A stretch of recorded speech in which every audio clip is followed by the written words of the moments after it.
नमस्कार, जय हिंद, जय भारत।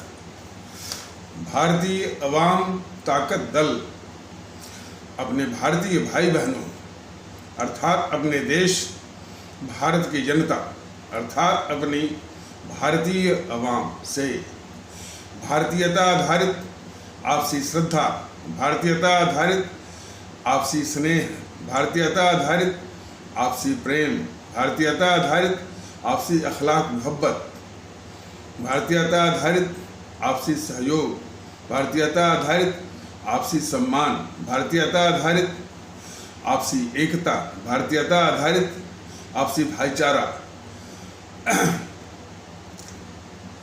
तथा भारतीयता आधारित आपसी सद्भाव, इन सभी को समझने व आत्मसात करके वैसा ही और उसी अनुसार आचरण एवं व्यवहार करने हेतु और इसके समस्त भारत में प्रचार प्रसार करने हेतु और प्रत्येक देशवासी को इसकी अहमियत और महत्व को समझाकर उसे अपनाते हुए वैसा ही और उसी अनुसार आचरण एवं व्यवहार करने हेतु और प्रत्येक देशवासी को अपना ही भारतीय भाई बहन मानकर, समझकर और अपनाकर उनके साथ वैसा ही और उसी अनुसार आचरण एवं व्यवहार करने हेतु सतत, सदैव और हमेशा अदब के साथ, आदर के साथ अर्ज करता है, विनती करता है। ये कल नहीं परसों वो प्रसारित हुआ वीडियो में जो माननीय सर्वोच्च न्यायालय के द्वारा हमारे भारतीय सामाजिक मूल्यों को नष्ट करने वाला जो ये फैसले का जो सिलसिला उनका है, एक बार उन्होंने होमोसेक्सुअलिटी पर दिया था, इस बार लेस्बियन कल्चर पर दिया था, इसके बाद इन्होंने ये जो व्यभिचार है उसको अपराध से मुक्त कर दिया। तो सीधा सीधा हमारा जो भारतीय समाज के जो मूल्य हैं और उसमें जो एक विवाह की जो व्यवस्था है जिसको दुनिया सलाम करती है कि इतनी पुख्ता व्यवस्था है और हम भारतीयों को भी अपने भारतीय मूल्यों पर गर्व है, तो उसी की जड़ में कुल्हाड़ी मारने का ये काम जो है माननीय सर्वोच्च न्यायालय के द्वारा किया जा रहा है और इसमें उचित कदम उठाने के लिए भी जो आदरणीय उदय उमेश ललित जी माननीय प्रधान न्यायाधीश भारत गणराज्य को भी निवेदन किया गया है कि वो एक उपयुक्त पीठ बिठा करके इस तरह के सारे फैसलों को ओवरटर्न या खारिज या इसको नस्त में नाबूद करवाएं।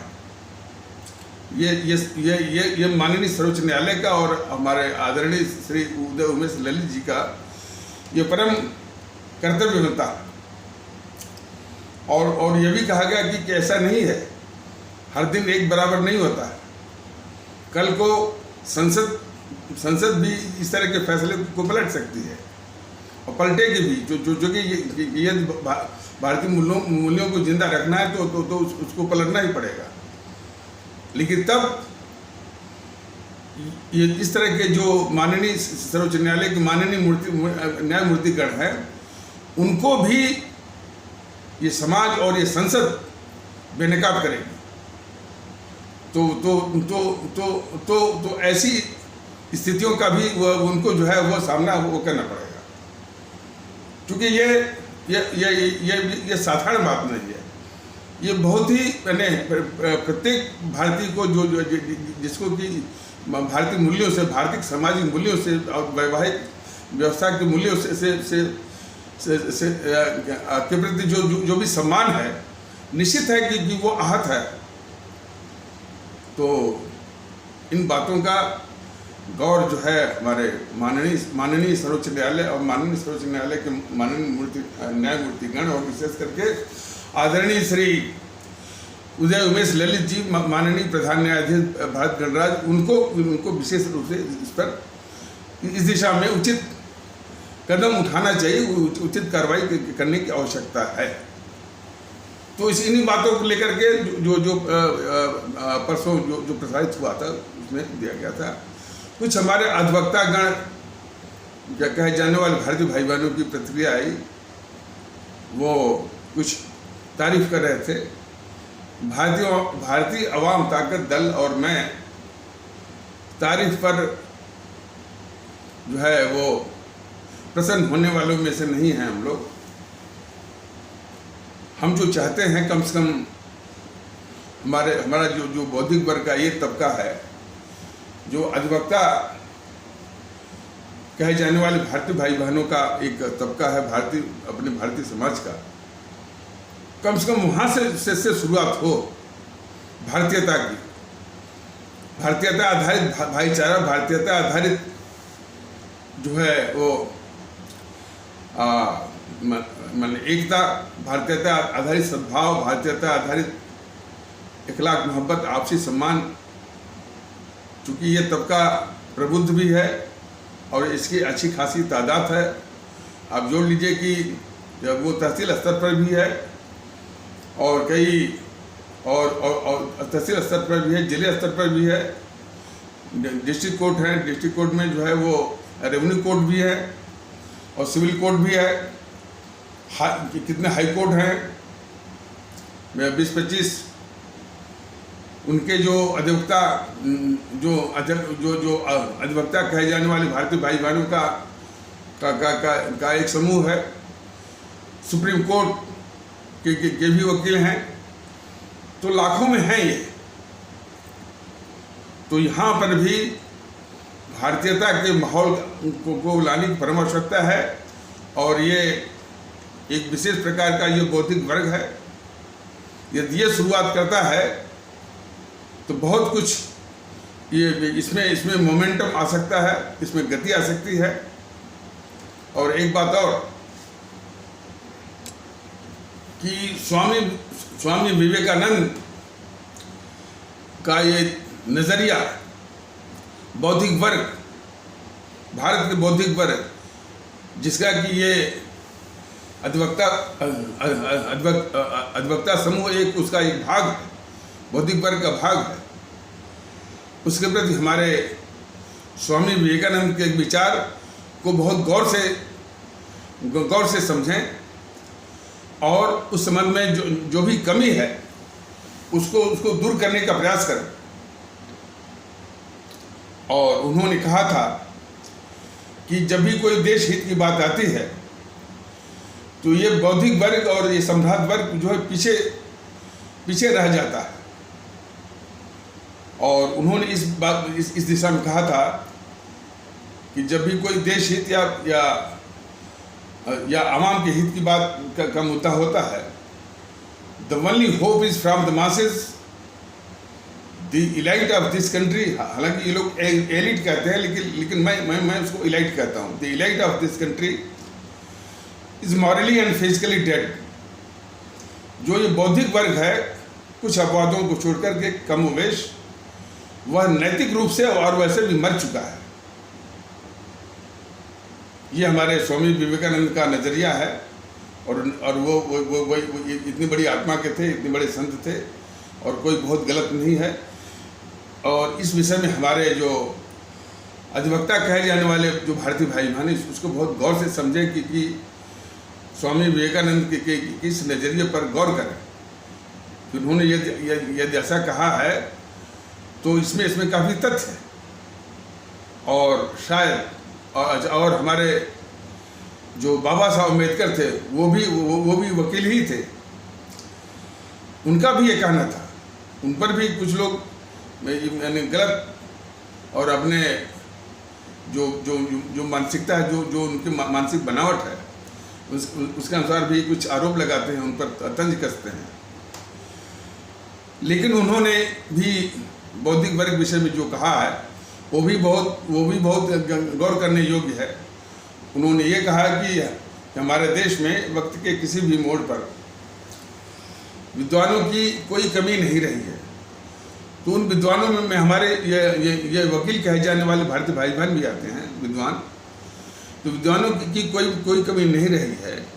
लेकिन इन विद्वानों के साथ कुछ ही अपवादों को छोड़कर समस्या ये रही है कि जो जितना बड़ा विद्वान रहा है, बौद्धिक रूप से उतना ईमानदार नहीं रहा। बौद्धिक ईमानदारी का अभाव या बौद्धिक बेईमानी, ये बौद्धिक वर्ग की सबसे बड़ी समस्या है। तो चाहे वो हमारे वकील कहे जाने वाले भारतीय भाई बहन हों, चाहे हमारे ब्यूरोक्रेसी में जो चाहे हमारे ब्यूरोक्रेट भारतीय भाई बहन हों, और चाहे हमारे मीडिया में काम करने वाले भारतीय भाई बहन हों, चाहे हमारे पत्रकारों में जो पत्रकार समूह में काम करने वाले भारतीय भाई बहन हों, बौद्धिक बेईमानी एक बहुत बड़ी समस्या, बहुत बड़ा रोग है। इसी के चलते, और ये इतनी गंभीर समस्या बनी, इसी के चलते जो ये बौद्धिक वर्ग का तबका है, जो मैंने अभी बताया है कि जो वकील कहे जाने वाले जो भारतीय भाई बहन हैं, जो हमारे जो ब्यूरोक्रेट या कर्मचारी, सरकारी कर्मचारी या कोई भी कर्मचारी कहे जाने वाले भारतीय भाई बहन हैं, जो मीडिया में काम करने वाले हमारे जो भारतीय भाई बहन हैं, जो हमारे पत्रकारों में जो काम करने वाले भारतीय भाई बहन हैं, न्यायपालिका में काम करने वाले जितने भी हमारे न्यायाधीश और न्यायमूर्तिगण कहे जाने वाले भारतीय भाई बहन हैं, सभी के लिए है कि वो यानी जो बौद्धिक ईमानदारी की जो बहुत बड़ी कमी है उसको दूर करें। और हमारे स्वामी विवेकानंद के उस चेतावनी पर भी आत्म माने निरीक्षण, इंट्रोस्पेक्शन करें। जो उन्होंने कहा कि the only hope is from masses, the elite of this country is morally and physically dead, वो मॉरली मर चुका है। और ये हालांकि उन्होंने 1890 के दशक में कहा हुआ था। तो बौद्धिक ईमानदारी का अभाव, बौद्धिक बेईमानी, ये बहुत बड़ा रोग है। और दूसरा रोग है सुविधा भोग।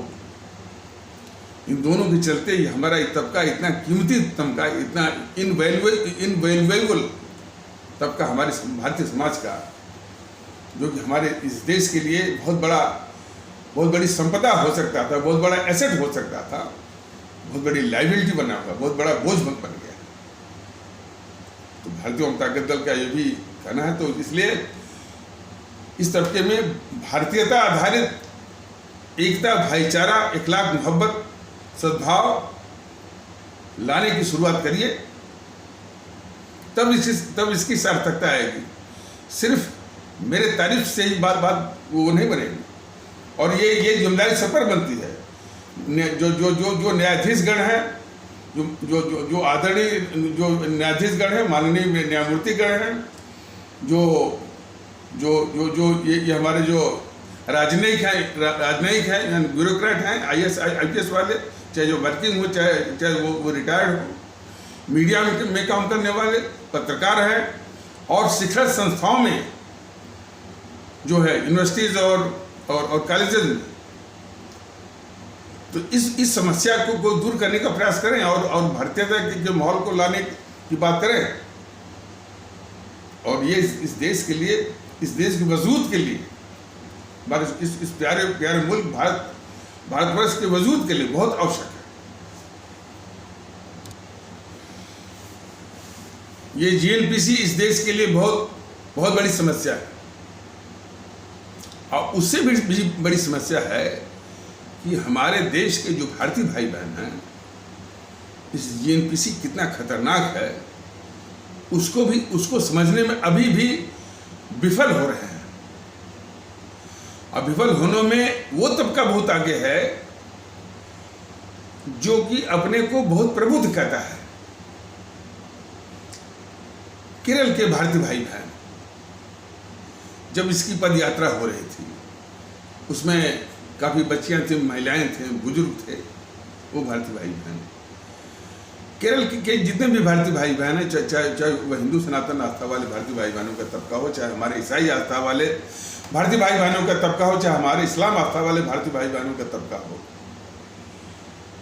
आप इतने पढ़े लिखे हैं, आपका इतना ज्ञान प्राप्त है, जरा बताइए क्या आपको ये नहीं मालूम है कि ये राहुल गांधी जो है ये वही शख्स है जिसने 4 साल पहले डोकलाम के मुद्दे पर जब चीन की सेना और भारत की सेना आमने सामने डटी हुई थी और किसी भी समय युद्ध छिड़ सकता है और इसकी पूरी आशंका थी, उस नाजुक वक्त के दौरान ये राहुल गांधी अपने दुश्मन चीन के राजदूत से रात के अंधेरे में चोरी छुपे मिला था। ये खबर नहीं है। तो इस माने जिसमें युद्ध की स्थिति हो और उसमें कोई दुश्मन चीन के राजदूत से मिले, क्या हमारे केरल के 100% शिक्षित भारतीय भाई बहन क्या इसको नजरअंदाज कर सकते हैं कि ये राहुल गांधी जो है वो कितना बड़ा गद्दार है? बताइए। इस सवाल इस बात का है कि हमारे जो केरल के भारतीय भाई बहन हैं और लोग भी होंगे, क्या उनके लिए देश की अहमियत है कि नहीं है? सवाल ये है। उनके लिए भी देश की अहमियत होगी और इसी देश के दुश्मन के राजदूत खासकर उस समय जबकि युद्ध की स्थिति हो उस देश के साथ, उसके राजदूत से चोरी छुपे और रात के अंधेरे में मिलने वाला देश का गद्दार है कि नहीं है? और उस गद्दार के पीछे आप लोग मैंने दौड़ रहे हैं, साथ दे रहे हैं। तो ये इस तरह की गतिविधि जो है हमारे भारतीय भाई बहनों का और किसी भी क्षेत्र से, विशेषकर कि केरल से, हर एक देशभक्त को और प्रत्येक भारतीय भाई बहन को बहुत दुख पहुंचाता है और ये कलंकित करने वाला है। यही बात चाहे कर्नाटक के हमारे भारतीय भाई बहन जो और भारतीय बहन जरा इसको समझे। ये राहुल गांधी बहुत गद्दार किस्म का है, ये सभी लोग जानते हैं।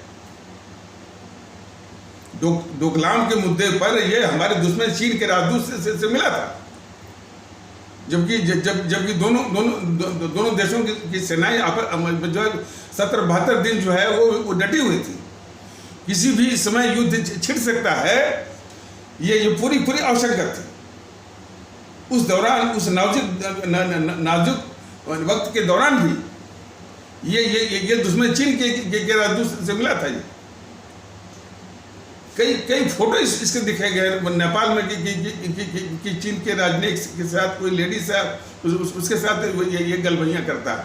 तो चारित्रिक बात छोड़ दीजिए, देश की जहाँ बात है, देश का दुश्मन चीन है।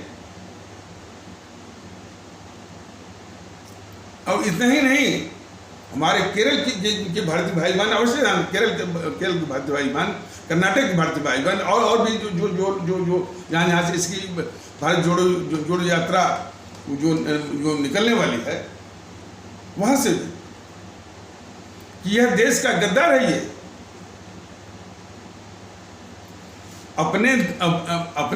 अपने सेनाध्यक्ष को ये सड़क का गुंडा कहलवाता है और दुश्मन पाकिस्तान के सेनाध्यक्ष को गले लगाने के लिए अपना दूध भेजता है नवजोत सिद्धू को। और जब भी हमारी सेना जो है कुछ यानी शॉर्ट पराक्रम दिखाती है, चाहे सर्जिकल स्ट्राइक हो चाहे बालाकोट स्ट्राइक हो, हमारी सेना का मनोबल गिराने के लिए हमेशा ये सबूत मांगता है। ये इस देश में पेट्रोल छिड़कने की बात करता है, आग लगाने की बात करता है। हमारे केरल के प्रबुद्ध भारतीय भाई बहनों को मालूम होना चाहिए कि इस राहुल गांधी ने चीन की कम्युनिस्ट पार्टी से लिखित में समझौता करके इस देश के साथ जो है वो गद्दारी की है। अब इसमें हम मान सकते हैं कि इसमें सबसे बड़ा हाथ इस बीजेपी का है, जिसने ये कितना खतरनाक गद्दार है ये राहुल गांधी, इसकी हर बात को छुपाया है इन बीजेपी वालों ने। नहीं तो बीजेपी कोई इस देश का भविष्य नहीं है, और न इस देश का वो प्रतिनिधि है। वो तो तिकड़म से जो है, जो तिकड़म जेएनपीसी करती थी हमारे इस्लाम आस्था वाले भारतीय भाई बहनों को डरा के धमका के, उसी प्रकार जो हमारे वो हिंदू सनातन आस्था वाले भारतीय भाई बहनों को डरा के धमका के करके वो ले रही है। इस देश का प्रतिनिधि नहीं है। ये बात सत्य है कि ये इसके लिए बीजेपी और मोदी जो पूर्णतः जिम्मेदार हैं कि ये राहुल गांधी के विषय में जानकारी हो कि ये देश का बहुत खतरनाक गद्दार है। लेकिन मोदी जी और चाहे ये वोट बटोरे हैं, लेकिन हमारी जनता का प्रतिनिधि है कतई नहीं। तो हमारे जो है जो गलती हो गई सो हो गई। अब जो है हमारे जो जिन रास्तों से गुजरने वाला है ये गद्दार जो है वो राहुल गांधी, तो हमारे भारतीय भाई बहन कम से कम इससे देश को कलंकित मत करें, इस गद्दार का साथ देने का। नहीं तो ये क्या संदेश, मैंने आखिर ये हमारे भारतीय भाई बहनों की ये मानसिकता जो है हमारे देश में क्या पैगाम दे रही है, क्या संदेश दे रही है कि इस देश में देश के गद्दारों को जो है लोग महत्व देते हैं इसके तरह, या तो जानकारी नहीं होगी, और कैसे माना जाए कि ये जानकारी नहीं है। तो और भारतीयों को कब से बता रहा है कि इसकी ये चरित्र है, इसका ये गद्दारी की ये चरित्र हैं। और वाकई में मैं अभी भी कह रहा हूँ कि देश में यदि जागरूकता हो, देशभक्ति हो, देश के गद्दारों के प्रति जो है मैंने अच्छी खासी जो है जागरूकता हो और क्रोध हो, तो राहुल गांधी के पीछे दौड़ने के बजाय हमारी यही जनता लात मार करके उसको बाहर कर देती, और इन बीजेपी वालों को भी लात मार कर बाहर करती, जो इन गद्दारों को बचा रहे सब। लेकिन वो जागरूकता का भाव है। लेकिन इस कदर कलंकित करना कि उसे इस गद्दार के पीछे जो हजार लोग जो जा रहे हैं, यह देश को कलंकित करता है। बहुत दुख की बात है। तो हमारा केरल के जो भारतीय भाई बहन हैं, कर्नाटक के भारतीय भाई बहन हैं, माला जो वो इसके बाद महाराष्ट्र से गुजरेगा, कहाँ से गुजरेगा, ये सभी भारतीय भाई बहनों से विनम्र विनती है कि देश की अहमियत को समझिए। देश रहेगा, इसके बाद ही सबका वजूद जो है माने वो वजूद जो है वो कायम रह सकता है। और ये जो तत्व है राहुल गांधी से इस देश के वजूद के लिए खतरा है। आप ही लोग फैसला करिए कि अपने दुश्मन चीन की कम्युनिस्ट पार्टी से ये राहुल गांधी ने समझौता किया हुआ है इसने 2008 में वुहान में, और उस लिखित समझौते की ये गवाह है इसकी जो मम्मी है सोनिया गांधी। तो जरा बताइए कि ऐसे तत्व जो है देश के गद्दार हैं कि नहीं हैं, और उसी समझौते के तहत इन सबों ने भारत का बाजार वो चीन के लिए खोल दिया। और ये भी जान लीजिए कि सन 80 के दशक में चीन की अर्थव्यवस्था भारत की अर्थव्यवस्था के बराबर थी, लेकिन ये जेएनपीसी वाले इस देश को लूटते गए, भारत का बाजार जो है चीन के लिए खोल भी दिया, और इस प्रकार से जो है चीन की अर्थव्यवस्था आज जो कि सन 80 में बराबर थी, आज 5 गुनी हो गई। ये सारे सवाल जो है ये जो कि अभी भारतीय जनता दल के पास साधन की कमी है, लेकिन बीजेपी वाले नहीं करते हैं। बीजेपी वाले तो सारे झूठे आरोप झेलते हैं। इसका मैंने जीएनपीसी का।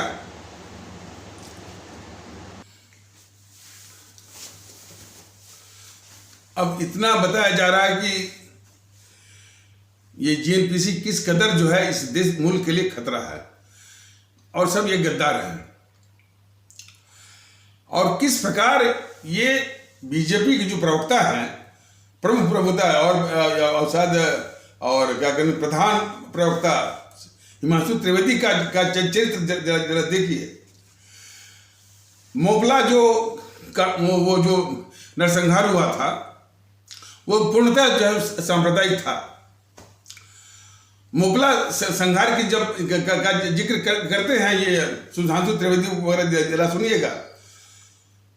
और खास करके जो टीवी चैनलों पर जो जितने भी वक्ता होते हैं उनमें भी ये जागृति आनी चाहिए। अब पता नहीं ये वीडियो वहां तक पहुंचता है कि नहीं पहुंचता है।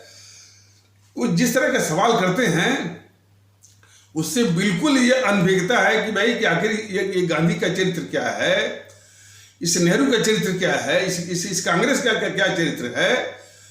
बिल्कुल अनभिज्ञता है। तो मोपला की बात ले लीजिए। मोपला जो नरसंहार हुआ था तो जब उसका जिक्र आता है तो ये सुधांशु त्रिवेदी सीधे इस गद्दार मोहनदास करमचंद गांधी को बचाता है, कहता है कि कांग्रेस ने उसका समर्थन किया था। तो सुधांशु त्रिवेदी जैसे लोग जो कि गद्दार मोहनदास करमचंद गांधी की इस तरह से बचाव करते हैं, कांग्रेसियों की बचाव करते हैं, एनपीसी के नेताओं की बचाव करते हैं, वह भी एक खतरनाक किस्म के वो गद्दार हैं। सुधांशु त्रिवेदी जैसे लोग। कुछ लोग कह सकते हैं कि साहब आप ये जो है वो इनको गद्दार कहते हैं। भारतीय जनता दल ने पहले ही बताया कि जब तक सांस में सांस है देश में गद्दारों की पहचान की जाएगी, इन्हीं से देश जो है वो असुरक्षित रहेगा। सुधांशु त्रिवेदी जैसे लोग नेहरू को, इंदिरा को, राजीव को, मोहनदास करमचंद गांधी को जैसे गद्दारों को बचाएंगे और जो है इस्लाम आस्था वाले और इस तबकों पर निशाना बनाएंगे और जो है हमेशा जो है वो जो है और मैंने हिंदू आस्था और इस्लाम आस्था में तुलना करके एक पंथ की श्रेष्ठता की बात हम सब वो करते रहेंगे। इस तरह से नफरत भी ये फैलाते हैं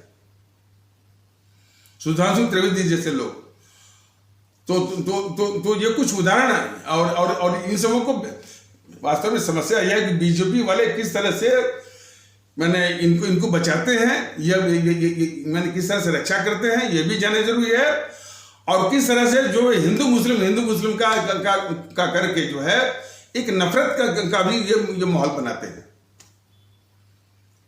उससे तो और घटिया ये समझ पात्र है।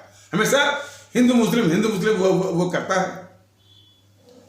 अब वो अकेला नहीं है, उसके जितने भी काउंटर पार्ट हैं, जो शादाब चौहान है, AIMIM के जितने आते हैं, वारिस पठान आता है और वसीम बकार आता है, जो कोई भी आता है वो भी उसी वातावरण में हिंदू मुस्लिम में। तो ये सब देश के बहुत जहरीले तत्व हैं। हमेशा जो है इस देश को जरूरत है भाई हिंदू मुस्लिम की बात को छोड़ करके भारतीयता का माहौल है, एकता का माहौल है, लेकिन उसको तबाह करने के लिए मीडिया के साथ मिलकर के हमेशा इसी में लगे रहते हैं। तो खैर तो बातचीत चल रही थी कि कैसे एक मोपला जो 1920 या 21 के आसपास कोई घटना हुई थी, वो बिल्कुल सांप्रदायिक था और हिंसा हुई थी। उसको ये गद्दार मोहनदास करमचंद गांधी ने उसका समर्थन किया था। और इसके समर्थन पर जो अनी बिसंत जो आयरलैंड की जो महिला थी जो कि भारतीयों की आज़ादी के लिए वो कूद पड़ी थी और भारतीयों के साथ में उन्होंने जम करके कि इसको लताड़ा था, जम करके इसे मोहनदास करमचंद गांधी को लताड़ा था और हमारे पंजाब केसरी लाला लाजपत राय ने भी इस मोहनदास करमचंद गांधी को जो सांप्रदायिक हिंसा करने वाले हैं उनका समर्थन किया था इसने। तो इस गद्दार का ये बहुत बड़ा गद्दार था मोहनदास करमचंद गांधी। एक यूट्यूब में देखा गया, एक गौरव वल्लभ करके है प्रवक्ता जीएनपीसी का, कांग्रेस का,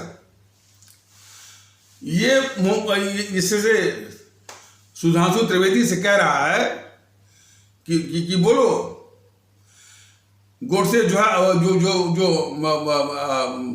इसे गांधी वो सब महात्मा बोलते हो, महात्मा तो खैर है ही नहीं कि महात्मा गांधी का हत्यारा या आतंकवादी था गोडसे, और उसके बचाव में कितना घटिया किस्म का तर्क दे रहा था ये सुधांशु त्रिवेदी कि जो है ये मोहनदास करमचंद गांधी जो है वो रामराज की बात करते थे, और जो उनकी समाधि बनी हो या राम वहां लिखा हुआ है, राम लिखा हुआ है, और इन कांग्रेसियों ने कह दिया कि राम जो काल्पनिक है, उनका कोई अस्तित्व नहीं है, तो उनकी अंतरात्मा की हत्या करने वाले कांग्रेस हैं, तो कांग्रेस जो है उनकी अंतरात्मा की हत्या करता है, और जो है शारीरिक हत्या करने वाला जो है गोडसे। इस तरह की बातों में उलझाते हैं सुधांशु त्रिवेदी लोग, यानी ये सब भारत विरोधी हैं, पक्के भारत विरोधी हैं सुधांशु। अब बल्कि हमको कोर्ट में घसीटे, हम तो चाहते हैं कोर्ट में बुलाएं। मैं चाहता हूं कि सुधांशु त्रिवेदी लोग सामना करें, जो देश के गद्दारों का बचाव करे, वो देश का गद्दार है। तो ये सीधे ये वो सुधांशु त्रिवेदी ये नहीं कह रहा था कि इस कांग्रेस ने देश के बांटने का प्रस्ताव पास किया हुआ था, और क्यों देश बांटने वो चाह रहा था, इसके विषय में भारतीय जनता दल ने अपने यूट्यूब के विषय में भी बताया है, और फिर चूंकि अब संदर्भ आ गया है तो फिर से बताया जा रहा है कि 1945 में ही जो है अंग्रेजों ने तय कर लिया था, और कितनी झूठ की बात है, इसी सुधांशु त्रिवेदी के आगे सब दहाड़ते हैं ये जीएनपीसी वाले कि हम आज़ादी की लड़ाई लड़े, हमने आज़ादी लाई, और हमारी की वजह से अंग्रेज यहां से भागे। तीनों झूठ बोलते रहते हैं इसके सामने, इसी तरह के और भी झूठ बोलते रहते हैं, और जब भी इस तरह का झूठ धाड़ के बोलते हैं ये जीएनपीसी के प्रवक्ता, चाहे गौरव वल्लभ हो, चाहे आलोक शर्मा हो, चाहे वो कोई भी हो, ये मुस्कुरा करके उसको स्वीकार करते रहते हैं। इस साजिश को हमारे प्रत्येक भारतीय भाई बहन बहुत गौर से देखें। तो देश बांटने की बात तो 1945 में ही जो है जब हमारे सुभाष चंद्र बोस और उनकी सेना आजाद हिंद फौज की शहादत और कुर्बानी के कारण अंग्रेजी सेना में बगाव शुरू हो गई थी, तब अंग्रेजों ने तय कर लिया था कि अब भारत में रहना सुरक्षित नहीं है, लेकिन अब भारत से भागना है तो हमको एक सुरक्षित गलियारा भी चाहिए, और सुरक्षित गलियारा सिर्फ ये गद्दार नेहरू ही दे सकता था। तो अंग्रेजों की ये प्लानिंग थी कि भाई ये सत्ता ये सौंपनी है, तो इस गद्दार जवाहरलाल नेहरू को ही सौंपनी है। और इसके लिए अब अंग्रेजों ने इस मोहनदास करमचंद गांधी को लगाया। और कैसे? क्योंकि उसमें जो है जब सत्ता सौंपनी थी तो उसमें माने एक मिशन आता है, उसको बोलते हैं कैबिनेट मिशन। तो कैबिनेट मिशन के तहत जो है कैबिनेट मिशन का बनना था शायद 1946 में 1947, माने कि भारत विभाजन के एक साल पहले ही 1946 में। और तो तब जब ये हुआ भाई कि कैबिनेट मिशन के तहत जो है एक जो है अंतरिम मंत्रिमंडल, एक इंटरिम कैबिनेट बनना है, और उस इंटरिम कैबिनेट का, उस अंतरिम मंत्रिमंडल का एक प्रधानमंत्री होना है। तय यह हुआ कि उस अंतरिम मंत्रिमंडल का प्रधानमंत्री वही होगा जो कि इसमें कांग्रेस का अध्यक्ष होगा। अब यहीं से इन दोनों गद्दारों की साजिश शुरू हो जाती है, गद्दार मोहनदास करमचंद गांधी, गद्दार नेहरू की। और ये सारी बातें जो है सुधांशु त्रिवेदी की घिघी बंद रहती है। सवाल यह है, जब वो गौरव वल्लभ कह रहा था कि भाई ये कहते हैं कि वो गांधी ने देश को बांटा, गांधी ने ही देश को बांटा। देश बांटने वाले गद्दार मोहनदास करमचंद गांधी, गद्दार नेहरू और जो है माउंटबेटन, यही तीन थे। तो उसमें यह तय हुआ कि भाई जो कांग्रेस का अध्यक्ष रहेगा 1946 में, वही उस अंतरिम मंत्रिमंडल का प्रधानमंत्री बनेगा। बाय डिफॉल्ट मौलाना अबुल कलाम आजाद सन 1940 से ही 46 तक 7 साल लगातार वो कांग्रेस का अध्यक्ष जो है बाय डिफॉल्ट बने। किसी को माने कांग्रेस की पूरी गतिविधि मर चुकी थी, कांग्रेस की पूरी गतिविधि मर चुकी थी, इसलिए बाय डिफॉल्ट जो है तो कौन इस बात की फिक्र करता है कि कौन कांग्रेस अध्यक्ष है, कौन कांग्रेस अध्यक्ष नहीं है, इसकी किसी को परवाह नहीं थी। तो बाय डिफॉल्ट जो है तो सब 1940 लेकर 1946 तक वो 7 साल जो है वो कांग्रेस का अध्यक्ष रहे। लेकिन जब ये मालूम हुआ कि भाई कांग्रेस का अध्यक्ष ही जो है वो अंतरिम मंत्रिमंडल का प्रधानमंत्री बनेगा, तो तुरंत ये गद्दार मोहनदास करमचंद गांधी सक्रिय हो गया और तुरंत कहा कि भाई आप इस्तीफा दीजिए। आप देखिए, इसके साथ ये सारी बातें कहता नहीं है, ये सारी बातें वो सुधांशु त्रिवेदी नहीं बोलता है। इसे सुधांशु त्रिवेदी की गद्दारी तो हमारे आदरणीय भारत भाई बहन देखें, अरे तमाम तथ्य जो है इस पे जो यूट्यूब में डाले गए हैं भाई। तो ये जो है ये गद्दार मोहनदास करमचंद गांधी वो मौलाना आजाद से इस्तीफा लेता है। उसने यह भी कहा, और ये सारी बातें जो है मौलाना आजाद साहब ने अपनी जो उनकी आत्मकथा थी उसमें लिखा हुआ है कि इस गद्दार मोहनदास करमचंद गांधी ने मौलाना आजाद से इस्तीफा इसलिए लिया कि नया अध्यक्ष के नाम पर इसी नेहरू को कांग्रेस का अध्यक्ष बनाया जाएगा, ताकि वही अंतरिम मंत्रिमंडल या इंटरिम कैबिनेट का प्राइम मिनिस्टर बनेगा। तो इस गद्दार मोहनदास का गद्दार बार बार बोला जाएगा, और जितनी बार गद्दार उसको बोला जाएगा, इस मेरे बोलने से अब चूंकि गद्दारी एक शब्द रह गया है, जो और भारतीय जनता दल बराबर कह रहा है गद्दार मतलब जो देश का गद्दार हो, किसी पार्टी वोटी से नहीं। जो कि राजस्थान में जो प्रकरण हुआ था, तो जो गहलोत का साथ नहीं दे रहे थे, तो वो गुट जो है पायलट सहित माने अन्य एमएलए को गद्दार बोले। तो माने कि जो उनकी पार्टी के हित को न साधे उसको गद्दार बोले थे। देश के खिलाफ जो गद्दारी करे उसको गद्दार नहीं, सब नहीं बोलते हैं। तो भारतीय जनता दल तमाम जो है इसको गद्दार ही बोलेगा। कहीं भी हमको बुलाइए, कोर्ट में बुलाइए, कहीं बुलाइए, जनता में बुलाइए, जनता में भी हम आए वहां भी बोलेंगे, क्योंकि इसने देश के खिलाफ गद्दारी की है। और यही नहीं, सबसे बड़ी गद्दारी तो जिन पीछे वालों ने हमारे जो देशभक्त रहे हैं, अमर शहीद रहे हैं, सुभाष चंद्र बोस, शहीद आजम भगत सिंह, बाबा साहब को, इनको दबा के रखा। इनके भी अब सवाल जो है वो पूछे जा रहे हैं कि कैसा आपने इतिहास लिखा है कि जो है वो सुभाष चंद्र बोस को दबा करके वो गद्दार इंदिरा गांधी जो ताम्रपत्र लिखवाई थी, तो सिर्फ नेहरू गांधी के रूप में ताम्रपत्र, ताकि वो 600 साल 700 साल 1000 साल बाद कोई खुदाई करे तो इतिहास के रूप में बस यही जाने कि जो है दो आजादी के दो ही नायक थे, एक नेहरू और गांधी।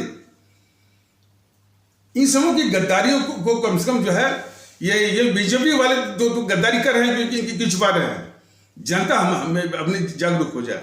लेकिन जिस जनता पर भारतीय जनता दल इतना भरोसा करता है, आज भी केरल के भारतीय भाई बहनों ने और कर्नाटक के भारतीय भाई बहनों ने काफी निराश किया है, बहुत वो निराश किया है। जबकि उस गद्दार वो राहुल गांधी के पीछे जो लोग चले हैं। हमारे केरल के भारतीय भाई बहन, कर्नाटक के भारतीय भाई बहन, महाराष्ट्र के भारतीय भाई बहन अच्छी तरह से जानते होंगे कि ये राहुल गांधी किस स्तर का गद्दार है। उसके पीछे चलना देश के लिए बहुत बड़ा कलंक है।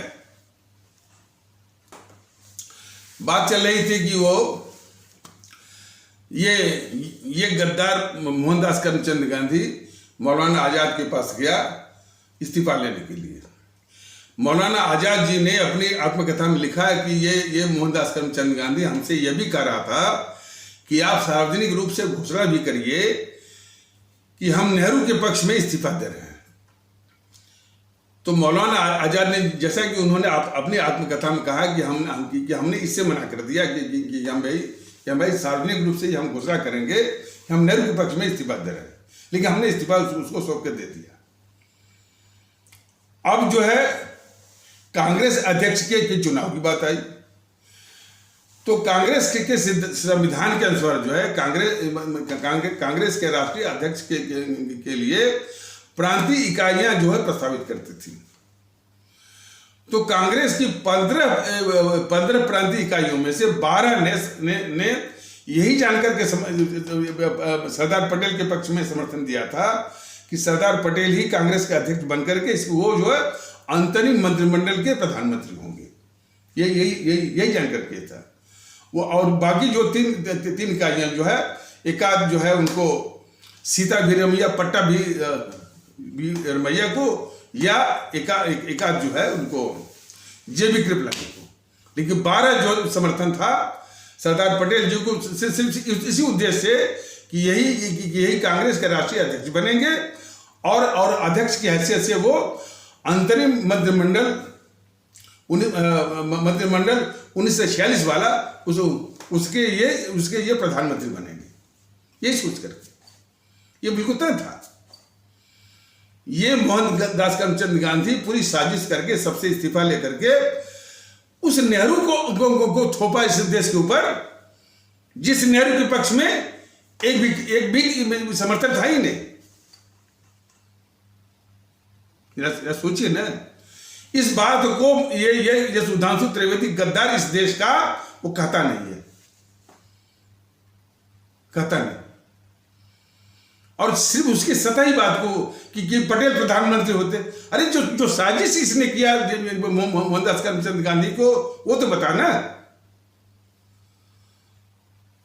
बीजेपी की जो साजिशें हैं नेहरू की गद्दारियों को छुपाने का, या समझ लें बीजेपी की जो गद्दारियां हैं देश के खिलाफ, या देशवासियों को जानना बहुत जरूरी है, खास करके जो इसके मोह माया जाल में फंसे हुए हमारे हिंदू सनातन वाले। ये बीजेपी बहुत बड़ी गद्दार है। इस नेहरू की गद्दारियों को छुपाने के लिए, इंदिरा की गद्दारियों को छुपाने के लिए बहुत बड़ी गद्दार बीजेपी जो है। तो अभी इसको सुन लीजिए। तो अब जो है इसको आगे किया, प्रधानमंत्री बनवाया।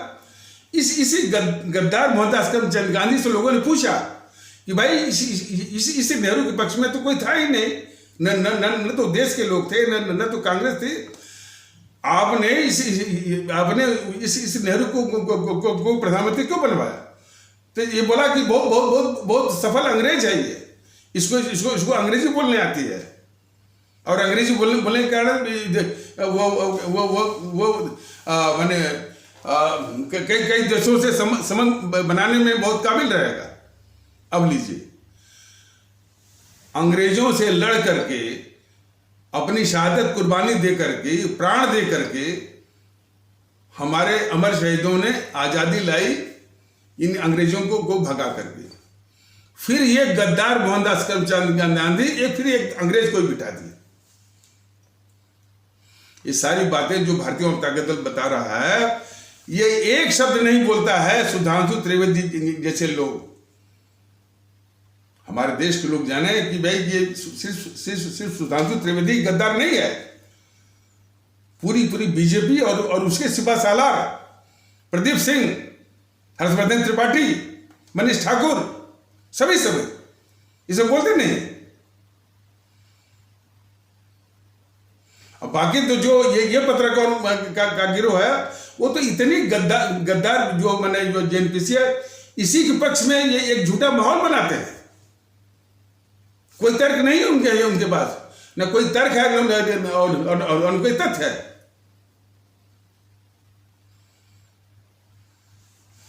तो देश के विभाजन की बहुत बड़ी गाथा है भारतीय भाई मानो। और तो जब पूरी कांग्रेस को दबा करके ये उस नेहरू को आगे किया इस गद्दार मोहनदास करमचंद गांधी ने, और बोला कि हमने एक अच्छे अंग्रेज को बिठाया है ताकि उसको अच्छे अंग्रेजी बोलने आती है। तो कांग्रेस को तो इसने दबा दिया, सबको तो नहीं दबा पाएगा। तो मोहम्मद अली जिन्ना साहब ने देखा कि भाई ये किसको बिठा रहा है, जिसके पक्ष में यानी जिसके पक्ष में कोई कांग्रेसी बनी है, देश के लोग हैं। तो इन्होंने भी प्रधानमंत्री इन्होंने भी प्रधानमंत्री पद के दावा कर दिया, दावा ठोक दिया। और अपने इस दावे को पुख्ता करने के लिए उनके जो है जिन्ना साहब के मेडिकल सेक्रेटरी ने इन कांग्रेसियों को चिट्ठी लिखा कि भाई वो जिन्ना साहब को बोन टीबी हुई है, उनकी हड्डी में तपेदिक हुआ है। उनके कहने का मतलब यह था कि जिन्ना साहब जो है कुछ ही वक्त के मेहमान हैं। वो वक्त जो है कुछ दिन का भी हो सकता है, कुछ महीने का भी हो सकता है, कुछ साल का भी हो सकता है। तो इनको भारत के प्रधानमंत्री वो बनाने में कोई हर्ज नहीं है। इसी उद्देश्य से वो जिन्ना साहब के मेडिकल सेक्रेटरी ने कांग्रेसियों को जो है चिट्ठी लिखा था, और ये चिट्ठी सार्वजनिक हो गई थी, सबको मालूम पड़ गई थी। देश की जनता भी यही चाह रही थी, देश उस समय पूरी देश की आवाम भी यही चाह रही थी कि जो है देश का बंटवारा, देश का विभाजन का खतरा टालने के लिए सबसे अच्छा उपाय है जिन्ना साहब को भारत का पहला प्रधानमंत्री बनाना। तो अब जो है कांग्रेस को तो ये गद्दार मोहनदास करमचंद गांधी दाब लिया। अब रही जिन्ना साहब तो कांग्रेस में थे भी नहीं। तो अभी सोचा कि अब एक ही उपाय बचा है कि इस देश को बांटा जाए और एक टुकड़ा इस जिन्ना साहब के मुंह में डाला जाए और मुंह में डाल करके इसको खामोश किया जाए। तो इसीलिए भारतीय जनता दल बार बार कहा कि देश विभाजन में तो जिन्ना साहब का हाथ नहीं है, लेकिन एक टुकड़े पर जो है जो शांत होना, उस शांत होने के कारण ही इस गद्दार मोहनदास करमचंद गांधी और गद्दार नेहरू और माउंटबेटन की इस साजिश को सफल होने का इन्होंने जो रास्ता बना दिया या रास्ता दे दिया, जो एक टुकड़े पर खामोश हो करके ये गलती उनकी अक्षम है। तो अब रही बात कि भाई कि नेहरू को सत्ता तभी मिल सकती है जबकि एक टुकड़ा काट करके जिन्ना के मुंह में डाल करके उसको शांत किया जाए, उसको खामोश किया जाए। लेकिन अंग्रेज तो बड़े होशियार होते हैं। तो देश तो वो बांटना ही चाह रहे थे। इसके पहले जो है 565 रियासतों को इन सबों ने आजाद कर दिया था। तो भी टुकड़ा ही था। तो उसको तो पटेल जी ने जो है वो अपनी कूटनीतिक कुशलता से या कूटनीतिक कौशल के द्वारा जो सबको मिला लिया। 3 बचे थे हमारे हैदराबाद, जूनागढ़ और कश्मीर को, उसको भी अब अपने साम दाम दंड भेद से मिला लिया, उसको भी। तो अब फिर ये अंग्रेज जो है इस देश को बांटना ही चाह रहे थे, लेकिन उसका इल्जाम अपने कंधों पर नहीं लेना, अपने कंधों पर नहीं लेना चाह रहे थे। तो माउंटबेटन ने इन दोनों से कहा, गद्दार मोहनदास करमचंद गांधी और गद्दार जवाहरलाल नेहरू से कहा कि अब तो इस नेहरू को प्रधानमंत्री बनाने का अब एक ही रास्ता है कि देश को बांटा जाए, एक टुकड़ा जो है वो जिन्ना के मुंह में डालकर के उसको चुप कराया जाए। तो अब देश को बांटना जरूरी है, लेकिन मैं देश को तभी बांटूंगा जबकि इसका प्रस्ताव जो है कांग्रेस की ओर से आए। हमारा ये सवाल मैंने तब भी किया है, और ये गद्दार ये हिमांशु त्रिवेदी उस गौरव वल्लभ की जो प्रवक्ता था जीएनपीसी का, उसके आगे ये नहीं कह रहा है कि भाई कांग्रेस ने खुद देश विभाजन का प्रस्ताव पास किया हुआ है। इस तथ्य को जो है हमारे पूरे देश के लोग जाने, हमारे केरल के भारतीय भाई बहन भी जाने कि देश को बांटने वाला जो है ये कांग्रेस है, और उसी कांग्रेस का एक गद्दार राहुल गांधी है। उस राहुल गांधी के पीछे उसका साथ देना, उसके पीछे चलना, ये गद्दारी की मानसिकता है भाई। हमारे केरल के रहने वाले आदरणीय भारतीय भाई बहन समझें कि इस देश का विभाजन करने वाला, देश को तोड़ने वाले, और जो है डोकलाम का मुद्दा मैंने बताया ही, दुश्मन चीन की कम्युनिस्ट पार्टी से समझौता किया और भी गद्दारियों का। तो इस गद्दार राहुल गांधी का साथ देना, उसके पीछे चलना, उसकी इस तरह के अभियान, भारत जोड़ो के अभियान में, अरे जरूरत तो इस बात की थी कि हमारे केरल के पूरे भारतीय भाई बहन पूरा मिल करके इसको काली पोते कि तुम इस देश के गद्दार हो, और वो दिखाते। तो माहौल बड़ा विषाक्त है। कुछ लोग तो कह रहे हैं कि बीजेपी खुद इस गद्दार राहुल गांधी की जो भारत जोड़ो यात्रा है उसको ये करवा रही, खुद मोदी जी वो करवा रहे हैं। लोगों की आशंका है, और हो सकता है कि ये आशंका जो है वो निर्मूल न हो। तो बात चल रही थी कि यानी देश बांटने का प्रस्ताव कांग्रेस के द्वारा पारित किया जाना। ये सवाल बराबर भारतीय जनता दल अपने आदरणीय भारतीय भाई बहनों से पूछ रहा है, आप में से कितने को मालूम है कि कांग्रेस ने खुद इस देश को बांटने का प्रस्ताव पास किया हुआ है? तो जब ये, अच्छा, और पास कितने को मालूम है? जब नहीं मालूम है तो इस तथ्य को छिपाए क्यों जा रहा है? अब क्यों नहीं बीजेपी वाले कहते हैं कि तुमने जो है इस देश को बांटने का प्रस्ताव पास किया हुआ है तुमने। तो फिर जब यह हकीकत है कि कांग्रेस ने खुद इस देश को बांटने का प्रस्ताव पास किया हुआ है, तो इस तरह का झूठ कि धर्म के आधार पर देश बटा, जिन्ना ने देश को बांटा, ये सारे झूठ का सफाई होना चाहिए। और यही हकीकत आनी चाहिए कि इस देश को बांटने वाला सिर्फ गद्दार मोहनदास करमचंद गांधी, गद्दार नेहरू था और माउंटबेटन था। ये सच्चाई हमारे प्रत्येक भारतीय भाई बहनों के दिलो दिमाग में बैठनी चाहिए कि देश को बांटने वाले सिर्फ 2 ही गद्दार।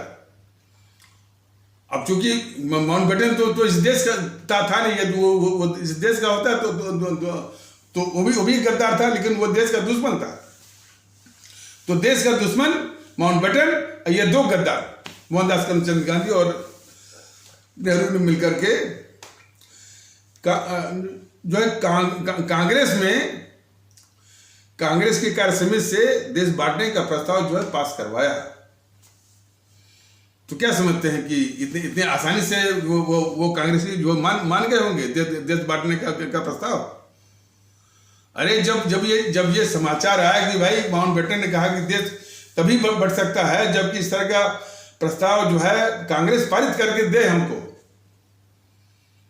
तो देश के लोगों में बड़ी राहत आई कि भाई ये कांग्रेस जो है अंग्रेजी सरकार की आजादी की लड़ाई का मुखौटा बांध करके जो वो अंग्रेजी सरकार की मुखबिर बनी रही, दलाल बनी रही, चमचा बनी रही। यहां तक तो कबूल है कि वो आजादी का मुखौटा बांध करके इस अंग्रेजी सरकार की मुखबिर बनी रही, दलाल बनी रही, यहां तक तो कबूल है। लेकिन देश बांटने का प्रस्ताव कांग्रेस पास करेगी, यह लोगों की कल्पना से बिल्कुल परे था कि ऐसा इस तरह का इल्जाम कांग्रेस जो है वो इतिहास में नहीं ले सकती है कि किसने देश बांटने का प्रस्ताव पास किया हुआ है। लेकिन लोगों का ये भ्रम भी टूट गया। कांग्रेस ने भले भारी मन से पास किया था। भारी मन जो है इसलिए कहा जा रहा है कि कांग्रेस जो है भारत विभाजन का प्रस्ताव जो है पास करने के लिए तैयार नहीं थी। तो फिर वो पारित कैसे हुआ? फिर ये जो है ये गद्दार मोहनदास करमचंद गांधी किस तरह से वो दबाव में लिया पूरी कांग्रेस को। और ये भी जान लीजिए, जितना ये दबाव में ले रहा था, क्या नाम है, गद्दार मोहनदास करमचंद गांधी कांग्रेस को, यह भी सवाल किया जाना चाहिए कि ये गद्दार मोहनदास करमचंद गांधी कांग्रेस का प्राथमिक सदस्य भी नहीं था। किस हैसियत से वो ले रहा था, बताइए। तो खैर, तो ये कांग्रेसियों के आगे, यानी जो कार्य समिति के आगे उसने एक बात इसने कही कि यह जो नेहरू है ना, ये माउंटबेटन के आगे एक धमकी दिया है। धमकी ये दिया है कि यदि हमको प्रधानमंत्री न बनाया गया तो मैं कांग्रेस को तोड़ दूंगा। तो इस बात पर वो गद्दार मोहनदास करमचंद गांधी कांग्रेसियों के आगे ये कहा कि अब कांग्रेस के टूटने का खतरा आ गया है, जिसको हर हालत में हर कीमत पर उसको बचाना है। इसलिए कि कांग्रेस के टूटने पर एक बहुत गलत संदेश जाएगा, और इस कांग्रेस को टूटने से बचाने के लिए यदि देश को भी बांटना पड़े तो कोई हर्ज नहीं है। कांग्रेस को टूटने से बचाने के लिए, हालांकि ये भी कहानी झूठी है, वो धमकी दिया था बस। जिस कांग्रेस के पक्ष में जिस नेहरू के पक्ष में एक भी कांग्रेसी नहीं है, वो कह रहा है कि यानी वो कांग्रेस हम तोड़ देंगे। उसकी बात का यह हुआ बना है। ये भी जरा सुनिए। जिस नेहरू के पक्ष में एक भी कांग्रेसी नहीं है, उसके लिए यह जो है मोहनदास करमचंद गांधी एक कुतर का हुआ बनाया कि इसने माउंटबेटन के आगे धमकी दिया कि मैं कांग्रेस को तोड़ दूंगा। कोई मानेगा इस बात को? लेकिन हाँ, उसने कुतर गढ़ा, पूरा माहौल बनाया, दबाव में लिया कि कांग्रेस को टूटने से बचाने के लिए देश को बांटना जरूरी है। इस तरह के कुतर के दबाव में ले लिया पूरी वो कांग्रेस को, और इसी तरह के आधार पर कांग्रेस की कार्य समिति और फिर उसकी जो महासभा है, जनरल बॉडी से, दोनों से वो प्रस्ताव वो पास करवाया।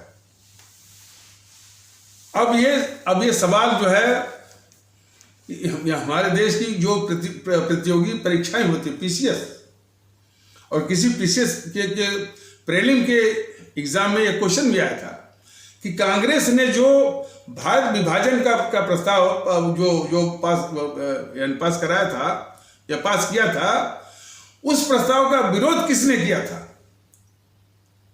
यह भी देश को जानना जरूरी है। उस प्रस्ताव का अकेला विरोध करने वाले थे मौलाना अबुल कलाम आजाद।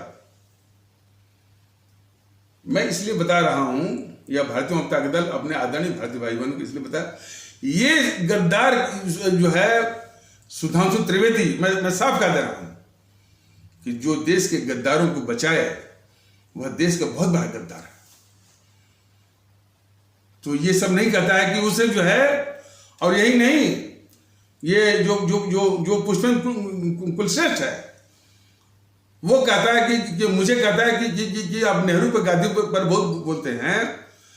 इसको वो गद्दार जो है पुष्पेंद्र कुलश्रेष्ठ नहीं कहता है कि भाई भारत विभाजन के प्रस्ताव का विरोध तो करने वाले थे मौलाना आजाद, और हम उन्हीं की आलोचना करें, ये वो कह रहा था। तो ये सारे तथ्य जो है हमारे भारतीय भाई बहन जाने, और इसे सुधांशु त्रिवेदी से, बीजेपी वालों से, मोदी से जरूर सवाल करें कि देश को बांटने वाले तो ये सब है, नेहरू गांधी। तो जो देश को बांट रहा है उसी का ये राहुल गांधी जो है कह रहा है कि भारत जोड़ो, उसी का राहुल गांधी कह रहा है भारत जोड़ो। तो उसी के सामने जो गौरव बल्लभ जो प्रवक्ता है इसका जीएनपीसी या कांग्रेस का, उसके आगे एक तथ्य भी ये गद्दार जो है, मैंने सुधांशु त्रिवेदी जो एक शब्द नहीं बोलता है। और तो विरोध किया था किसने? मौलाना आजाद ने। सैफुद्दीन किचलू साहब बहुत लताड़ लगाए थे इस कांग्रेस की, और उस कार्य समिति के सदस्य थे हमारे बादशाह खान अब्दुल गफ्फार खान, NWFP के, नॉर्थ वेस्टर्न फ्रंटियर प्रोविंस के, जो कि इसमें आपका जो है वो बलूचिस्तान है, वहां के थे हमारे खान अब्दुल गफ्फार खान, बादशाह खान या फ्रंटियर गांधी या सीमांत गांधी, उनके 4 नाम हैं। वो उसी कार्य समिति में रो पड़े। उन्होंने कहा कि इस कांग्रेस ने ये जो विभाजन चाहने वालों के, देश के विभाजन चाहने वाले भेड़ियों के हवाले कर दिया हमको, इस कांग्रेस ने। रो पड़े, मतलब कि ही ब्रोक डाउन।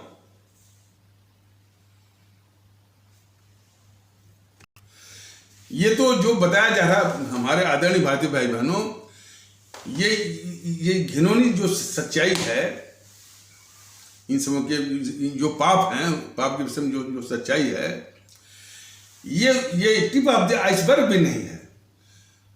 ये इनकी गद्दारियों का जो पहाड़ है उसका मस्तूर भी नहीं है। लेकिन इसमें एक शब्द जो है, ये सुधांशु त्रिवेदी जैसे भारत विरोधी और देश के गद्दार जो है वो बोलते तक नहीं। तो और इसके बाद मैंने बताया कि मौलाना आजाद ने विरोध किया।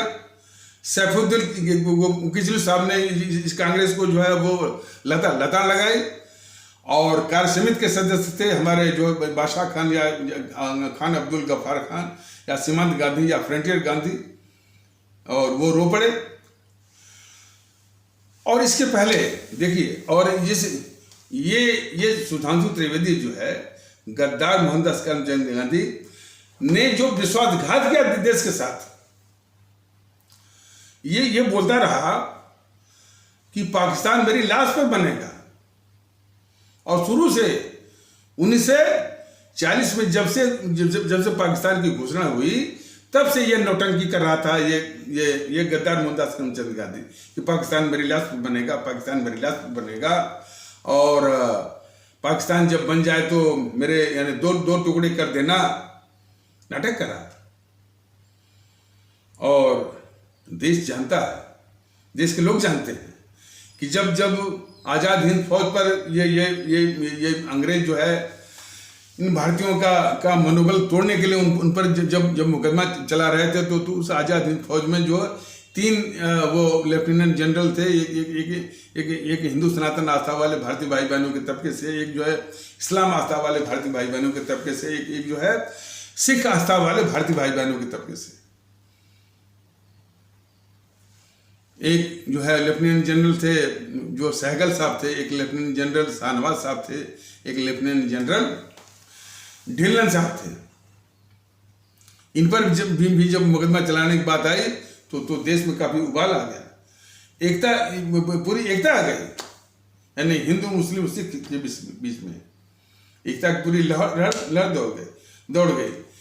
इस स्थिति को देखते हुए जो है कांग्रेस की जो है कद्दावर नेता उस समय की अरुणा आसिफ अली ने चिट्ठी लिखा इस मोहनदास करमचंद गांधी को कि गांधी जी, इसमें पूरे देश में पूरी एकता है, एकता की लहर दौड़ रही है, क्यों नहीं इस स्थिति का इस्तेमाल जो हम लोग भारत को बंटने के खतरे से बचाने के लिए क्यों नहीं करें।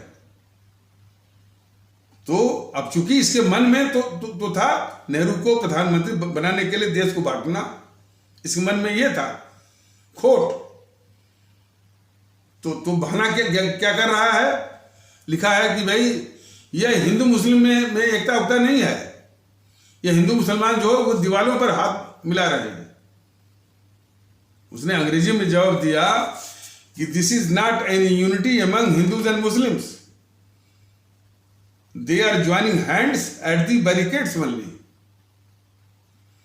ये सारे तथ्य जो है माने देश के परिप्रेक्ष्य में गद्दारों की पहचान कराने के लिए हैं। ये एक शब्द नहीं बोलता है, ये वो हिमांशु त्रिवेदी एक शब्द नहीं बोलता। तो इसकी गद्दारी को जरा हमारे देशवासी जरा पहचाने, बीजेपी को भी पहचाने और इस मोदी को भी पहचाने, निश्चित रूप से बहुत जरूरी है। तो इसके बाद उस पत्र के जवाब में अरुणा आसिफ अली ने फिर लिखा कि नो प्रॉब्लम, कोई समस्या नहीं, ये यदि हिंदू और मुस्लिम ये दीवानों पर इसमें हाथ मिला रहे हैं और आप ही की शब्दावली में आप ही के अनुसार, तो इन दोनों में एकता यहीं से शुरू होती है। No problem if they are joining hands at the barricades, the unity among them commences from here itself. और इसके बाद सुट हो गया वो, इसके बाद गद्दार मोहनदास करमचंद गांधी सुट हो गया, क्योंकि उसके मन में वो वही खोट था, नेहरू को प्रधानमंत्री बनाने के लिए देश को बांटना। तो ये सारे तथ्य हैं जिसको कि ये बीजेपी वाले जो है सिर्फ जो है इस गद्दार मोहनदास करमचंद गांधी, गद्दार नेहरू को की गद्दारियों को छिपाने के लिए। लेकिन सवाल है कि ये कब तक छिपाएंगे? तब तक छिपाएंगे जब तक हमारे भारतीय भाई बहन जागरूक नहीं होंगे और इनको बीजेपी वालों को ठीक से पहचानेंगे नहीं। और इसलिए तो हम भारतीय ताकत दल कह रहा कि अरे सारी इतिहास की बातें सामने आ जाएंगी, सुभाष चंद्र बोस भी सामने आ जाएंगे, भगत सिंह भी सामने आ जाएंगे, अशफाकुल्ला जी भी सामने आ जाएंगे, चंद्रशेखर आजाद भी सामने आ जाएंगे। कब? जबकि ये काले अंग्रेज, ये बीजेपी वाले काले अंग्रेज, एनपीसी वाले, एनपीसी तो बहुत खतरनाक किस्म का अंग्रेज है, वो अंग्रेज ही है, सफेद अंग्रेज मान लीजिए। तो उसका जो ये प्रकरण बार मस्तिष्क में आता है कि इतना खतरनाक राहुल गांधी का जो साथ लोग क्यों दे रहे हैं। देने वाले जो है, जो मानसिकता है वह एक राशि कलंक को जन्म दे रही है। अब पर्टिकुलरली विशेष करके हमारे जो केरल के भारतीय भाई बहन हैं, जिनके विषय में कहा जाता है कि वो 100% 100% लिटरेट होकर के, शिक्षित होकर के बहुत प्रबुद्ध हैं, बहुत जानकार हैं। तो क्या उनकी जानकारी का यही तकाजा है कि देश के गद्दारों को, देश के दुश्मनों को क्या वो साथ दें? ये बहुत अफसोस की बात, बहुत दुख की बात है। हमारा जो है आदरणीय भारतीय भाई बहन, विशेष करके केरल के भारतीय भाई बहनों से विनम्र विनती है, इस कलंक को मिटाइए, इस कलंक को हटाइए। तो विभाजन के विषय में और तो जब जिन्ना ने देखा कि भाई इस तरह की साजिश हो रही है, तो उन्होंने वो डायरेक्ट एक्शन की बात कही। डायरेक्ट एक्शन मतलब कि इन कांग्रेसियों के खिलाफ। तो ये कांग्रेसी या जेएनपीसी वाले तो इतने शातिर होते हैं कि कोई भी चीज को किसी भी दिशा में किसी दिशा में मोड़ने के वो माहिर होते हैं। इन्होंने डायरेक्ट एक्शन कहा, यानी इन कांग्रेसियों के खिलाफ कहा, लेकिन उन्होंने इसको इसे ये सांप्रदायिक रंग दे दिया। खास करके कोई बंगाल का वो नवाब था, बंगाल रियासत का, वो सोहरावर्दी था। अब वो भी एक जेएनपीसी का चमचा था। कुछ लोग कहते हैं कि मुस्लिम लीग का था। मुस्लिम लीग में और कांग्रेस में फर्क क्या है? कोई फर्क नहीं है। केरल में जाकर देखिए, दोनों एक हैं। तो बस इसी को लेकर उसने वो सांप्रदायिक जो है वो मारकाट मचाई, और उसी को लेकर के ये जो कट्टरवादी जो है वो हिंदू सनातन के, वो जो है सोहरावर्दी को न दोषी मानते हैं, न इस जेएनपीसी को दोषी मानते हैं, सिर्फ जो है हमारे इस्लाम आस्था वाले भारतीय भाई बहनों को। ये कट्टरवादी तत्व जो है कम से इतना ही मानते हैं कि भाई, इतना ही तथ्य स्वीकार करते हैं कि भाई कांग्रेस ने जो देश बांटने का प्रस्ताव पास किया था उसी के आधार पर देश बटा है। तो देश को बांटने वाला ये जो है, देश बांटने वाले जो है यही गद्दार मोहनदास करमचंद गांधी, गद्दार जवाहरलाल नेहरू ही जिम्मेदार है। तो कम से कम इतनी हकीकत को समझ जाते ये हिंदू सनातन आस्था वाले भारतीय भाई बहनों के तबके के जो कट्टरवादी तत्व हैं, तो कम से कम इतना ही तत्व वो जान जाते हैं। तो इस तरह का जो दुष्प्रचार कि भाई ये देश जो है धर्म के आधार पर बटा, धर्म के आधार पर बटा, ये और इन मुसलमानों ने एक अपना देश भी ले लिया और यहाँ भी रह गए, सारा दुष्प्रचार जो है उसका अंत हो जाता। इसलिए भारतीय जनता दल बराबर कर रहा है कि यह देश धर्म के आधार पर नहीं बटा है। सिर्फ नेहरू को सत्ता दिलाने के लिए। कौन नेहरू? जिसके पक्ष में एक भी कांग्रेसी नहीं था, जिसके पक्ष में यह देश नहीं था, उसको एक अच्छा अंग्रेज मानते हुए इसे मोहनदास करमचंद गांधी ने देश के ऊपर थोपा। जिन अंग्रेजों के खिलाफ, यानी हमारे अमर शहीदों ने जान दी, प्राण दिया, अंग्रेजों को भगाया, आजादी लाई, फिर ये गद्दार मोहनदास करमचंद गांधी फिर एक अंग्रेज को बिठा गया। और क्या क्या इसके बाद इसने गद्दारियां की। हमारे देश की जमीन लद्दाख की वो दे दिया दुश्मन चीन को। अरे तिब्बत के विषय में जो डोकलाम का मुद्दा नहीं आता ना, जब तिब्बत अपना होता तो डोकलाम की बात ही नहीं आती। आज तिब्बत भारत के साथ होता तो हमारी सीमा वहां तक पहुंचती और हमारा सामरिक महत्व जो है वो कितना बढ़ गया होता। और तिब्बत यानी मामूली स्टेट नहीं है, भारत के क्षेत्रफल का 2/3 है वो। और इन गद्दार जेएनपीसी वालों को से पूछा जाना चाहिए, हमारे देश के लोग पूछे कि जो तिब्बत भारत में मिलना चाह रहा था और ये नेहरू भारत में मिलने नहीं दिया, इसने थाली में सजा करके तो उसमें चीन को जो सौंप दिया। चीन की कम्युनिस्ट पार्टी ने 80 लाख तिब्बतियों की हत्या करके, तो 80 लाख तिब्बतियों के हत्यारे भी यही हैं। जेएनपीसी का नेहरू थे। फिर तो इसकी गद्दारियों का सिलसिला वो चल पड़ा। ये सारे तथ्य जो है बीजेपी वाले छिपा रहे हैं, लेकिन भारतीय जनता दल जो है जेएनपीसी को तो बेनकाब करेगा, जो है इसे बीजेपी वालों को भी बेनकाब करेगा, सुधांशु त्रिवेदी जैसे गद्दारों को भी बेनकाब करेगा, जो इन गद्दारों की गद्दारी को बराबर छिपाते हैं और यहाँ तक कि उल्टे आरोप झेलते हैं। जो आरोप लगाते हैं तो ये मुस्कुरा करके उसको स्वीकारते हैं। तो उसी परिचर्चा में जब वो गौरव वल्लभ कांग्रेस का प्रवक्ता कह रहा था कि ये गोडसे जो है आतंकवादी कर रहा था, सुधांशु त्रिवेदी ये कह रहा है कि उस गांधी को जो है 4 गोलियां लगी थी।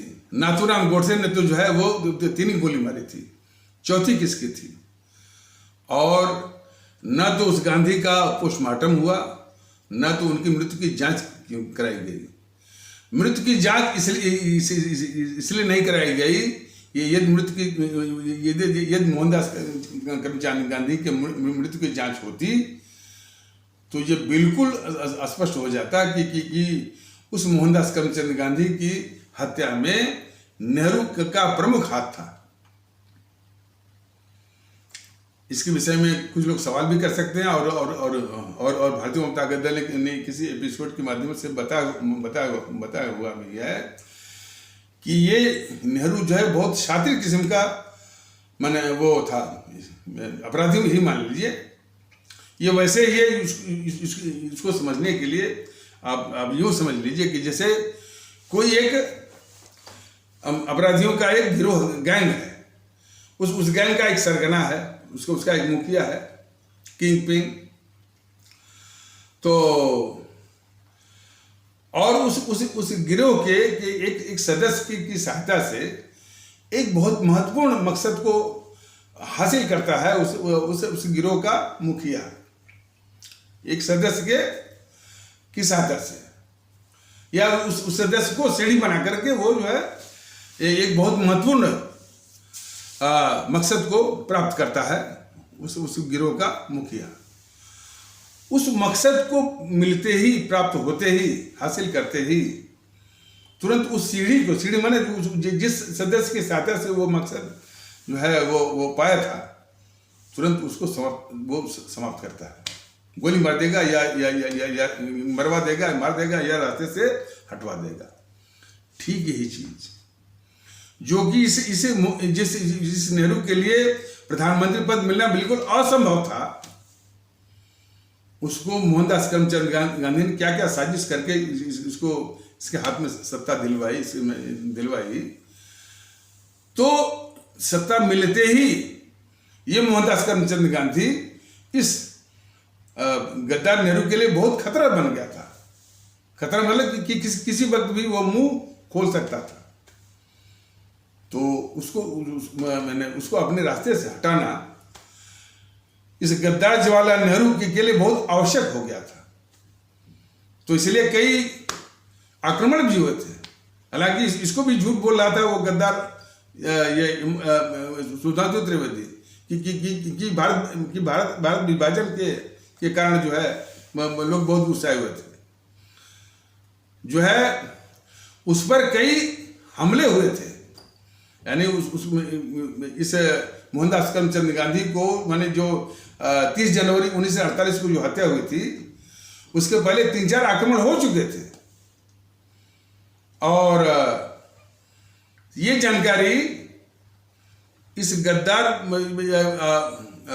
जवाहरलाल नेहरू जो कि प्रधानमंत्री था उसको थी।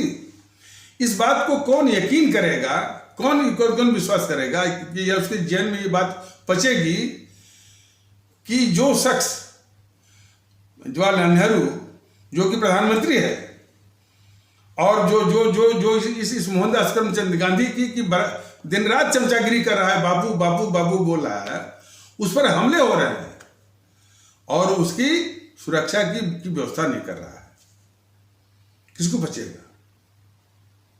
लेकिन हाँ, चूंकि उसको मरवाना था इसलिए उसने जो है 3-4 हमले होने के बाद होने पर भी इसको सुरक्षा प्रदान नहीं किया, इसे गद्दार जवाहरलाल नेहरू ने। तो निश्चित रूप से ये यदि जांच होती तो ये सारे तथ्य आ जाते। और इसी बीच में फिर ये आरएसएस कूद पड़ा इस गद्दार जवाहरलाल नेहरू को बचाने के लिए। हालांकि भारतीय जनता दल कई बार अपने आदरणीय भारतीय भाई बहनों को बताया हुआ है कि ये आरएसएस शुद्ध रूप से इस कांग्रेस का कैट्स पा है, बिल्ली का पंजा है, बल्कि कोई कह रहा था कैट्स क्ला है। क्ला भी यही होता है और पंजा भी होता है, पा। तो ये जीएनपीसी के लिए बिल्ली का पंजा है आरएसएस। इसको बचाने के लिए यानी कोई भी संभावना ऐसे न छूट जाए, यानी कोई संभावना ऐसी न बच रह जाए जिसके चलते जो है ये गद्दार जवाहरलाल नेहरू ये बेनकाब हो जाए कि वो मोहनदास करमचंद गांधी की हत्या में इसकी प्रमुख भूमिका थी, इसके विषय में वो बेनकाब न हो जाए।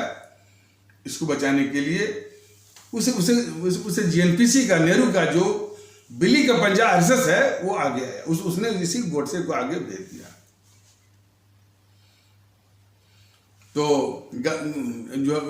जो गोडसे को सिखापड़ा के भेजा, हालांकि वो जो है गोली तो मारी चुका था, 3 गोली उसने चलाई थी। और फिर इसको आरएसएस वालों ने सिखा के ये भेजा कि अब तुमको बस एक ही बात कहना है कि हमने ही गांधी को मारा, हमने ही गांधी को मारा, ताकि पूरा देश इसी पर विश्वास, गोडसे ने जो है उसको गांधी को मारा। और अपनी इस बात को और पुख्ता करने के लिए उसने किताब भी लिख दी इस गोडसे ने कि हमने गांधी को क्यों मारा। तो ये बहुत बड़ी साजिश है जिसकी मैंने इसे आरएसएस की और बीजेपी वालों की जो असली हत्यारा जो है उस मोहनदास करमचंद गांधी का हत्यारा जो है ये नेहरू है। नेहरू को बचाने के लिए आरएसएस जो है उसको गोडसे को ढाल के रूप में इस्तेमाल किया बचाने के लिए नेहरू को। इस तथ्य को ये सुधांशु त्रिवेदी जैसे भारत विरोधी लोग, देश के गद्दार लोग नहीं करते। हमारे भारतीय भाई बहन बस उनके लिए है कि यदि इस देश को बचाना है, दूसरी आज़ादी लानी है, तो इन काले अंग्रेजों को जो है नष्ट नाबूद करना होगा भारतीय एकता के आधार पर, एक होकर के। इसको निश्चय में ठानिए, प्रतिबद्ध होइए, कटिबद्ध होइए, सन्नद्ध होइए। तो इन्हीं आवश्यक शब्दों के साथ इस आवश्यक परिचर्चा को यहीं पर विराम दिया जाता है। तब तक के लिए नमस्कार, जय हिंद, जय भारत।